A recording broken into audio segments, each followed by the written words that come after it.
So I want you to picture this. It's Friday night. You are having this beautifully intimate, quiet moment with your partner. Oh, the best kind of moment. Right. Like the lighting is low. There's maybe a record playing softly in the background. The work week is finally over, and you are just feeling deeply, profoundly connected. Yeah, it's that rare sliver of time where the mental chatter just sort of dissolves. You aren't worrying about the inbox or the electric bill. Exactly. You are entirely safe. You are entirely present with the person sitting next to you. It is the exact kind of moment we all say we are desperately searching for. Mm-hmm. The ideal scenario. And then, almost compulsively, you open your mouth and you make a sarcastic joke. Or you bring up some highly stressful work issue about how your boss derailed a major project. Oh, yeah. We've all been there. Right. You just inject this jarring, chaotic energy into the physical space purely to break the tension. You take the exact connection you've been craving and you just shatter it. And the second those words leave your mouth, the temperature in the room just drops. It really does. The connection snaps. And you are left sitting there just completely bewildered by your own behavior, wondering, why did I just sabotage a genuinely perfect moment? It is incredibly confusing. And honestly, if you are listening to this right now and nodding along, and let's be honest, we all have a version of this, I just want to validate how frustrating that feels. It's so frustrating. It feels like you are your own worst enemy. Yes. You crave closeness, yet when you actually get it, you instinctively push it away. You pick a tiny fight, you pull out your phone. Well, and it's a form of self-sabotage that is as pervasive as it is misunderstood. People often internalize this, right? They think, I must be broken, or I guess I don't really want intimacy. Which isn't true at all. No, not at all. Looking at the psychological defense mechanisms at play in those couch moments reveals something completely different. It has very little to do with how much you love your partner. Right. And literally everything to do with how your brain processes emotional exposure. Which is actually the core mission of our deep dive today.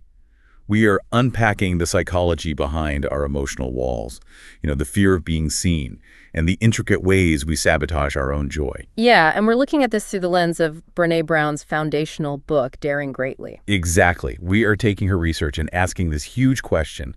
Why is it that human connection, which is the one thing we are biologically hardwired to need for survival, is the exact thing we are most terrified to actually experience? Yeah, it's such a wild contradiction. And the disconnect really happens because we fundamentally misunderstand the anatomy of connection. How so? What are we getting wrong? Well, pop culture sells us this idea that connection is just this warm, fuzzy, perpetually comfortable state. But the data shows something entirely different. True connection, the kind that actually sustains a relationship long term, it demands vulnerability. Right. And vulnerability is not always warm and fuzzy. No, not at all. Vulnerability operates on the principles of uncertainty, risk, and emotional exposure. It is the willingness to engage without any guarantee of the outcome. Wow. When you lay it out like that, it sounds like a hazard warning. It kind of is. It sounds like something a rational human being should absolutely run away from. And to our brains, it absolutely is a hazard. The human brain evolved to prioritize safety and predictability. Right. To keep us alive. Exactly. So when you attempt to connect deeply with another person, you are navigating the ultimate unknown. You are literally handing them the power to hurt you and just trusting that they won't. Which is terrifying. It is. To a nervous system that's designed for self-preservation, that level of exposure triggers the exact same alarm bells as a physical threat. To visualize what that requirement of vulnerability actually feels like in practice, I like to think of it as a glass bridge. Oh, I love this metaphor. Yeah. So picture a bridge suspended over a massive, incredibly deep canyon. And this bridge isn't built out of reinforced steel or solid oak. It is made entirely of transparent, fragile-looking glass. Which is a completely terrifying image for anyone who prefers solid ground. Oh, absolutely. So you step onto this glass bridge, and you are entirely exposed. There is no handrail to duck behind. You can look right down through your feet and see the dizzying thousands of feet drop below you. Just nowhere to hide. Nowhere. Yeah. Every instinct is screaming that the glass could shatter under your weight. Yeah. Every step is an enormous emotional risk. It feels completely counterintuitive to survival. Right. But the reality is that terrifying transparent bridge is the only structure that actually connects your side of the canyon to the other person's side. And that visual of standing on the edge of the canyon maps perfectly onto what the research terms the vulnerability paradox. Okay, break that down for us. What is the paradox? So, as human beings, we desperately need the love and belonging waiting on the other side of that canyon. We stand on our cliff edge, and we desperately want the other person to step out onto the glass bridge to meet us. Right. We want them to do the scary part. Exactly. We want them to lay their cards on the table, to share their deepest fears, to show us their authentic selves. We want the guarantee. Like, we want them to prove it's safe before we move a single muscle. Yes. We demand their vulnerability. But simultaneously, we flat out refuse to step onto the glass ourselves. Wow. We just stay put. We hide our own flaws. We stay planted on the solid ground, projecting this carefully curated image of perfection, just waiting for the other person to take the risk. It is such a profound hypocrisy. I mean, there's a concept from the text that captures this so sharply. It says, I want to experience your vulnerability, but I don't want to be vulnerable. Vulnerability is courage in you, but inadequacy in me. That quote hits hard.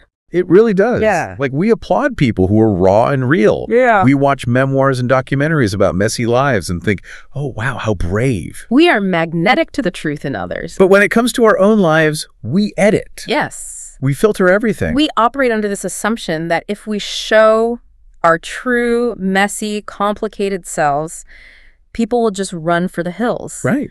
So we sit on the couch on a Friday night, craving intimacy. But the second that intimacy requires us to step out onto the glass bridge, the brain's threat detection system kicks in. We panic. And we throw a sarcastic joke into the room just to retreat back to the safety of the cliff edge. Exactly. Yeah. Because stepping onto that glass feels like a death sentence to the ego. It feels like we are exposing our softest underbelly to a potential attack. And because we are wired for self-preservation, when we retreat from the bridge, we don't just step back into the shadows, we build defenses. Oh, we absolutely do. We armor up. So if the glass bridge represents the terrifying path to connection, the defense mechanism we use to avoid it is the heavy suit of armor. Or you could call it the iron fortress. The iron fortress. Tell me what that looks like. Picture this incredibly thick, rigid, windowless iron enclosure. I mean, it takes a massive amount of psychological energy just to carry the weight of it around every single day. So it's the ultimate defense system. Oh, it's highly effective at deflecting the arrows of life. If someone criticizes you, it just bounces off the iron. If someone rejects you, it doesn't pierce your skin. That's pretty good so far. Right. But the architectural flaw of the iron fortress is that it is completely isolating. A wall designed to keep the bad out is just too thick to let any warmth, sunlight, or genuine affection in. Wow. You are completely safe from the arrows, yeah, but you are suffocating in the dark. You know, the iron fortress is a great foundational metaphor, but I kind of want to ground this in modern reality. Yeah. Because, I mean, we aren't literally walking around in medieval armor. True. To me, this defense mechanism functions more like a heavy set of noise-canceling headphones, or even taking a systemic painkiller. It dulls the sharp pain of the world, but it also muffles your favorite song. That's a great way to put it. So what does this numbing actually look like in our day-to-day routines? Well, the research identifies this as the numbing effect. We forge this modern armor through highly specific, everyday behaviors designed to deaden the discomfort of feeling vulnerable. Like what?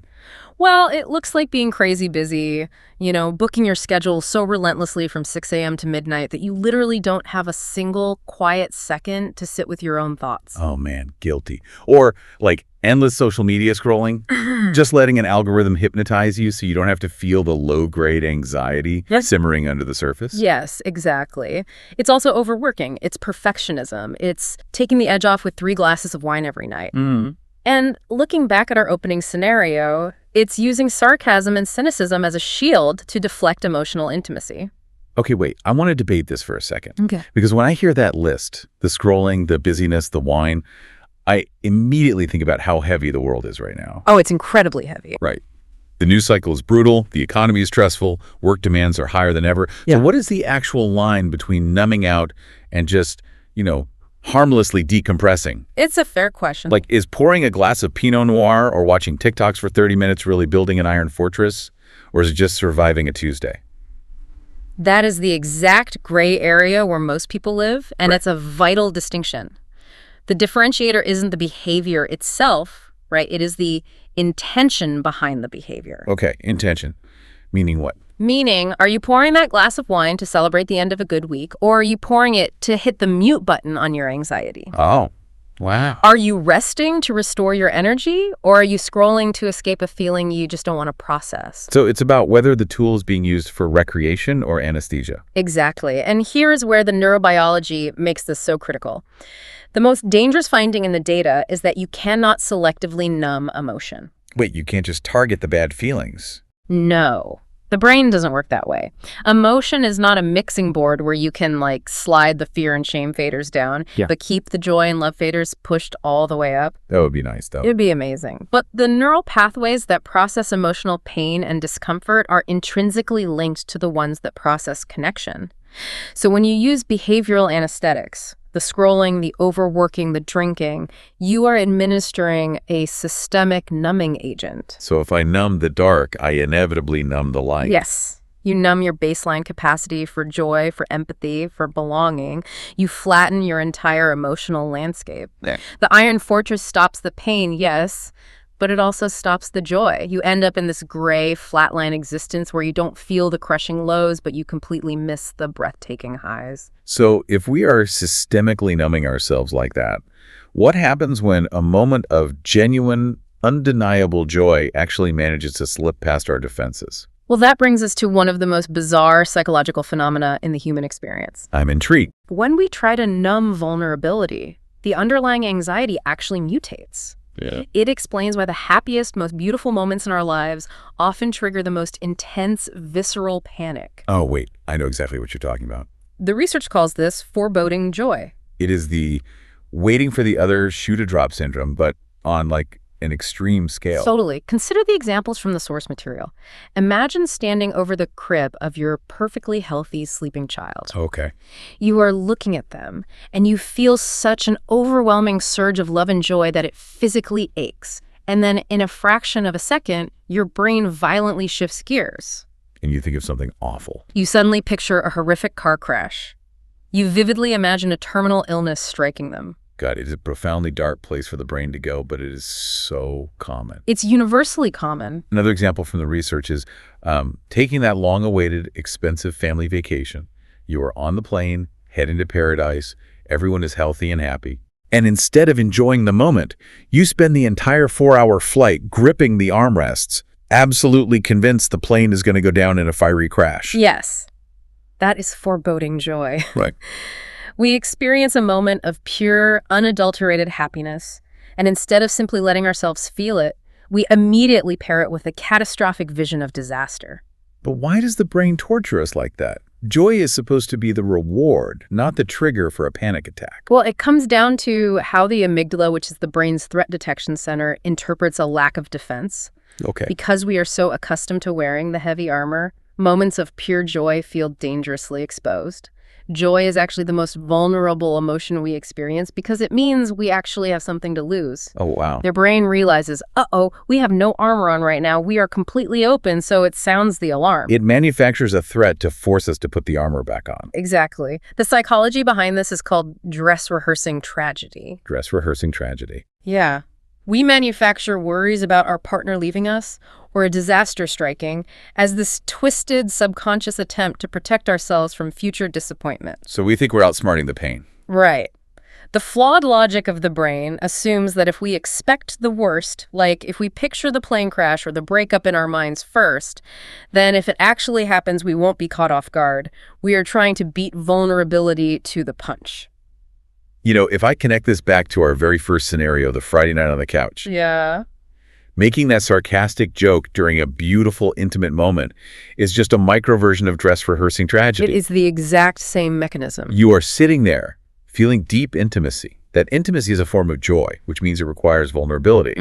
Your brain registers that vulnerability as a threat, warning you that if this person rejects you right now, it will destroy you.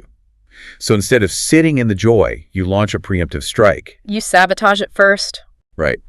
You use sarcasm to change the frequency of the room. You move the interaction out of the emotional limbic system and into the cognitive prefrontal cortex. You break the connection yourself so that you can't be blindsided by them breaking it. Wow, yeah. You pull the plug on the joy because the vulnerability required to sustain it is simply too intense for your nervous system to handle in that moment. It is like We are paying interest on a debt we might not even owe. Ooh, that's good. We are sacrificing the actual tangible joy of the present moment out of a misplaced fear of a future disaster that hasn't even happened. We are literally bankrupting our joy today just in case we need to feel sad tomorrow. And the tragic irony is that it offers a terrible return on investment. Does it even work? No. The data proves that dress rehearsing tragedy does absolutely nothing to lessen the pain of an actual tragedy if it strikes. So you just suffer twice. Exactly. If a crisis happens, you are going to be devastated regardless of how many times you pictured it in your head. The only thing you accomplish by dress rehearsing is squandering the moments of joy that could have built up your emotional resilience. Okay, so if we are bankrupting our joy to stay safe inside the Iron Fortress, how do we ever actually cross that canyon? Like, how do we stop the numbing, silence the foreboding joy, and step out onto the glass bridge? Well, it requires a fundamental shift in how we process emotional exposure in real time. The central conflict we are navigating basically comes down to a clear choice. Gotcha. The Iron Fortress will keep you safe, but it guarantees you will be alone. Right. The glass bridge is fragile, it is terrifying, and it leaves you entirely exposed to the elements, but it is the singular, absolute only path to the love, the joy, and the true belonging that you inherently crave. Safety and isolation, or vulnerability and connection. That's the choice. But the transition from the fortress to the bridge isn't some massive, sweeping life overhaul. It happens in micro moments. It happens by utilizing a very specific, actionable tool. Okay, give us the tool. What do we do? The antidote to foreboding joy, the way to drop the armor when the brain sounds the alarm, is the active practice of gratitude. Gratitude. I mean, gratitude sounds like something you'd find stitched onto a decorative pillow. I know. It sounds almost too simple to combat deep-seated neurobiology. It sounds simple, but the physiological mechanism behind it is profound. It actively short-circuits the panic response. We call this technique leaning into joy. How does leaning into joy actually work on a biological level, though? Well, you cannot be in a state of sympathetic nervous system arousal, which is your fight or flight panic response, and a state of genuine appreciation at the exact same time. Really? Yeah, the neural networks are mutually exclusive. Gratitude forces cognitive reappraisal. Okay, so practically speaking, what is the blueprint for the listener here? How do we use this tool today? Okay, the very next time you find yourself in a beautiful moment, maybe you are on that couch with your partner, or you are looking at your sleeping child, or you just got a massive win at work and you feel that sudden, sharp urge to self-sabotage. Just have panic. Right. You feel the urge to numb out, to pick up your phone, or to dress rehearse a tragedy. Physically pause. Catch the armor before the latches lock into place. Exactly. Physically pause your body. Take a deep, intentional breath to regulate your nervous system.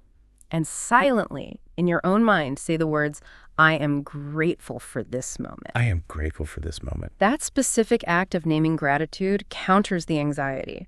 It pulls your brain out of the imagined catastrophic future and re-anchors you firmly into the reality of the present moment. It signals to your amygdala that it is actually safe to feel the joy and that you are worthy of experiencing it without paying a penalty. I love that. You aren't fighting the vulnerability, you're just acknowledging it. Yeah. You are essentially saying, yes, this is scary because it matters. And I am so deeply grateful that I have something in my life that matters this much. That is exactly it. It doesn't magically make the glass bridge any less high or the canyon any less deep, but it gives you the cognitive clarity and the courage to take the step anyway. I think that is an incredibly powerful place to land today. I mean, we have looked at our own shadows, we've examined the architecture of our fortresses, and hopefully we found the map to the bridge. It's big work. It is. We want to thank you so much for joining us for coffee today, for letting us into your headphones, and for exploring this deep dive with us. Yeah, confronting the ways we sabotage our own happiness is really challenging work. But recognizing the weight of the armor is the necessary first step to finally taking it off. Remember to be brave and step out onto the bridge. Absolutely. And as you go about the rest of your day, I want to leave you with one final thought to mull over. We spend so much time standing on the edge of the cliff, terrified of looking foolish or getting hurt if we step onto the glass first. Right. But consider this. The person on the other side of that canyon, your partner, your friend, your child, they have their own heavy armor. They are likely standing on their edge, equally terrified, just waiting for you to take the first step so they know it is safe to follow. The connection is waiting. Who is going to go first?